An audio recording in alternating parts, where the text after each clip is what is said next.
First, please, by giving us your name and spell it, please, so we have that on tape. My name is Marcella Piper-Terry, and it's spelled M-A-R-C-E-L-L-A. My last name is hyphenated. It's P-I-P-E-R hyphen Terry, T-E-R-R-Y. Marcella, we're here to talk about the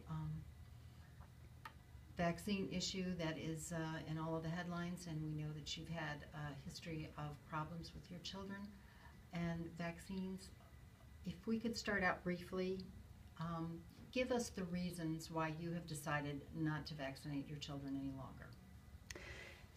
Well, we did vaccinate completely and on schedule with all three of our children. My husband was in the military. We vaccinated completely, thought that was the right thing to do, believed absolutely in vaccinations. And my middle child, my daughter, who is now 20, had some very severe reactions to vaccines. Tell us specifically which vaccine she had a reaction to and what happened. Well, it's difficult to tell exactly which vaccine she reacted to because she was given so many at the same time. But within 2 weeks after her 4-month vaccination, she started getting sick, and she was just sick repeatedly over and over and over again. And finally, looking back and getting her records and her vaccination records, realized that recognized a very clear pattern. Every time she got vaccinated, she would get infections, and then she would have multiple rounds of antibiotics. She had, upper respiratory infections, ear infections, stomatitis, conjunctivitis, fevers of unknown origin, rashes, absence seizures, and then behaviorally, she had a hard time modulating her emotions. She rarely made eye contact. She didn't regress like many children do after a big round of vaccinations. It was more of a continual downward spiral that the pattern, it was like hills after she got her vaccination when I graphed her illnesses, and so she had 50 rounds of antibiotics between age 4 months and 4 years. She pretty much she spoke, and she didn't ever lose speech, but she just didn't speak very much. She went through sometimes when she did some kind of, what people would consider classical autism traits with rocking and flapping and jumping and that kind of thing when she got excited or upset. Why did you think this was related to her vaccines? At the time, I didn't think it was related to her vaccines.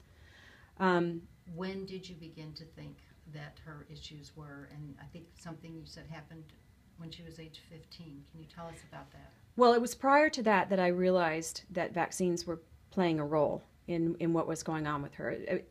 I know that it wasn't the only thing. There was genetic predisposition, there were other environmental toxins, so there was this multiple factors that interacted for her as an individual child.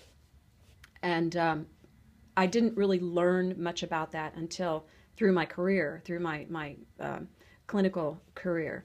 I did learn about Defeat Autism Now and the Autism Research Institute, and I started researching because I do have a master's degree. I'm a researcher.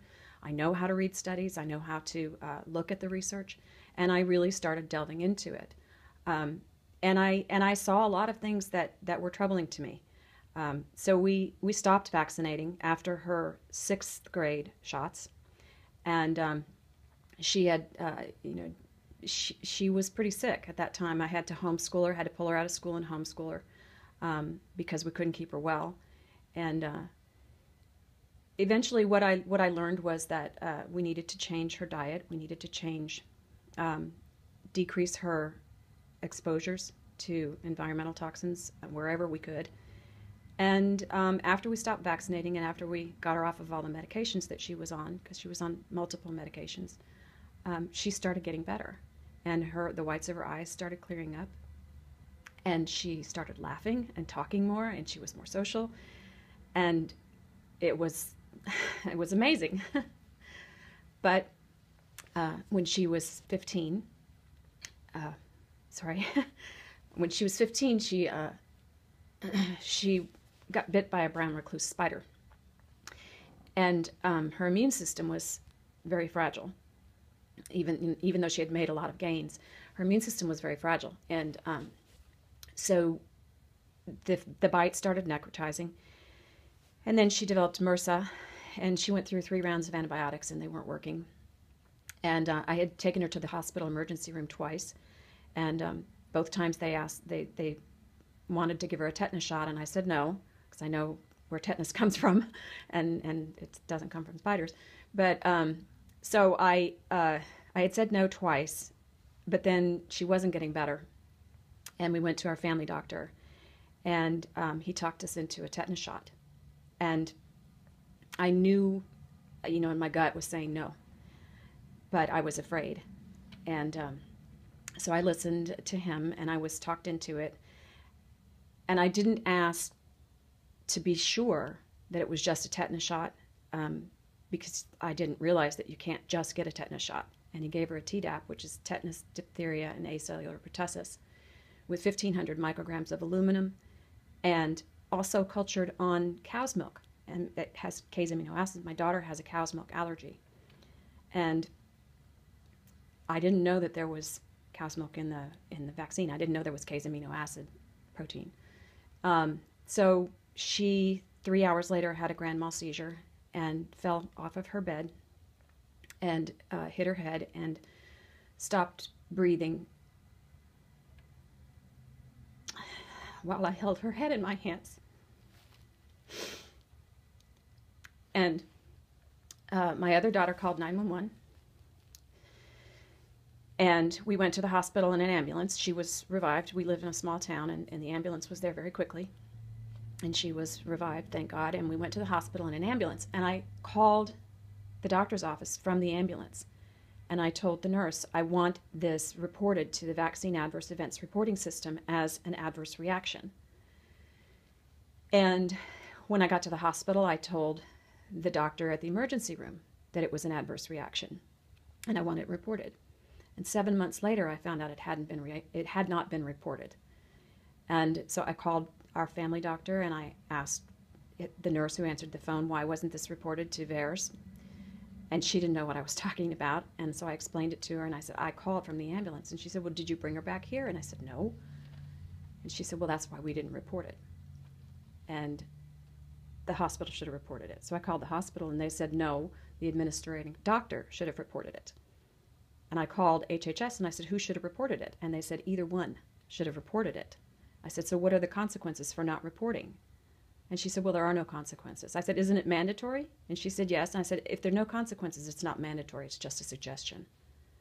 And that's why we don't have, that's a big problem for many parents, because when they talk about making a cost-benefit analysis on vaccines, it's estimated that only between only 1% and 2% of adverse reactions is reported to the Vaccine Adverse Events Reporting System. If we don't have accurate data, we can't make accurate cost-benefit analyses. So your daughter did recover, and what are the long-term effects? She is now 20, I understand. She is. What are the long-term effects of that vaccine on your daughter? What is her health like today? Her health is still very fragile. She was, a year after that event, she was diagnosed with a primary immune deficiency syndrome, which is increasingly common in children who have vaccine adverse reactions. What we don't know is, did she have that initially, or was it something that the vaccines may have contributed to or exacerbated? And we won't ever know that. But there are children who do have these issues. So she is one of those children now who cannot be vaccinated further. And you know, that's something I think with this, when we see these what's happening in the media and the attacks on us as parents, we tried to do what we thought was right. What have been the effects on your family? You talked about both physical and financial. Talk about the long-term effect on your family. Well, at the time when my daughter was in kindergarten, she had adverse reactions to her kindergarten vaccines as well. and then she was sick a lot, and I ended up had to leave the PhD program that I was in at George Washington University. I have a lot of student loans that our family we made our plans based on being two-income household, and I have been excuse me, unable to work consistently for several years because I needed to be home with her and taking care of her. So it has impacted us financially, for sure. It has impacted my career, as it does the careers of moms and dads whose children are injured. You say it's affected you. Can you characterize what that effect is? And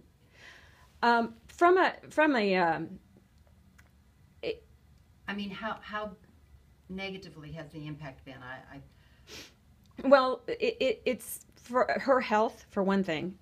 She's still very fragile. She still gets sick very easily.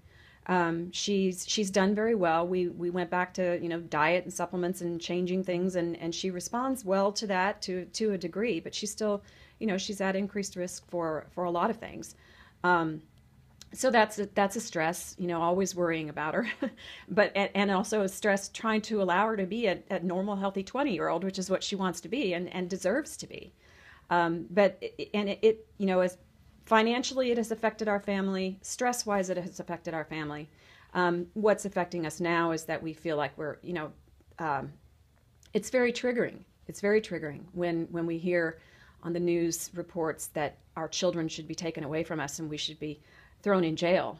And then this morning that on the show, I guess when this airs, it'll be yesterday, the blogger who was on CNN and said that parents should be thrown in jail maybe just overnight while their children are taken away and vaccinated, and then parents can get out of jail. That is extremely triggering for us. Our children we've already sacrificed, Mm-hmm.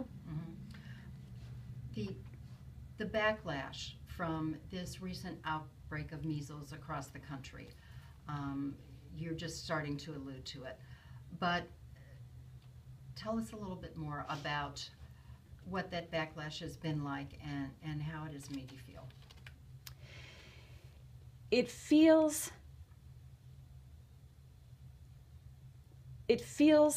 I believe,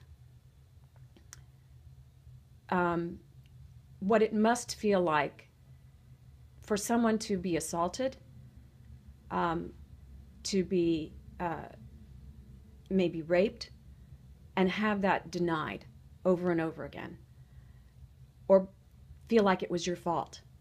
It was my fault. I didn't do the research. I didn't know to research. I just trusted. I didn't know that because my family has a high incidence of autoimmune disease, my daughter's immune system is different from other people's, and she reacted differently. I didn't know that the CDC and the Institute of Medicine is not looking for susceptible groups of children. There's nothing else in medicine that is safe for 100% of the population, and they know that, and they're not looking. And the research, the CDC whistleblower case from 2004, the senior CDC scientist, Dr. William Thompson, came out and said, yes, we covered up an increased risk of autism from MMR timing in a susceptible group of children. And when you do that kind of research, you're supposed to continue looking for other groups, and they're not. We're getting into some important issues, but deeper into the weeds than we're able to explain here. I want to just backtrack a little bit.